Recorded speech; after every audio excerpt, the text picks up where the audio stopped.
મહારાષ્ટ્રના નાસિકમાં સ્થિત છે સપ્તશૃંગી માતાનું એક એવું મંદિર જ્યાં પહોંચવા માટે આપને લગભગ 472 પગથિયાં ચડવા પડશે।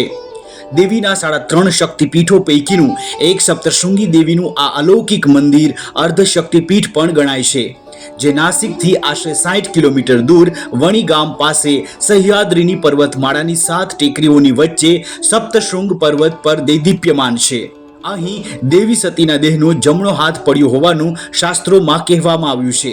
રહસ્યની વાત એ છે કે આ પર્વત પર એક મોટું કાણું છે। માન્યતા છે કે જ્યારે દેવીએ મહિષાસુરનો વધ કર્યો ત્યારે જે ત્રિશૂલથી પ્રહાર કર્યો હતો તે ત્રિશૂલની શક્તિથી પહાડમાં કાણું પડી ગયું, જે આજે પણ ત્યાં જોવા મળી જાય છે। અસુરનો વધ કરીને દેવી આ પર્વત પર જ સ્વયંભૂ બિરાજમાન થઈ ગયા।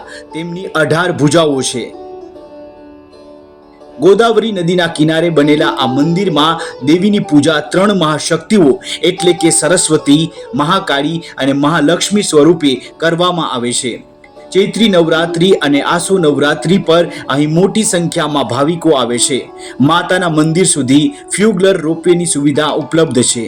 આ ભારતની પહેલી એવી ફ્યુગલર કેબ્સ કાર સિસ્ટમ છે જે શ્રદ્ધાળુઓને માત્ર 3 મિનિટમાં તળેટીથી સીધા માતાના મંદિરે પહોંચાડી દે છે।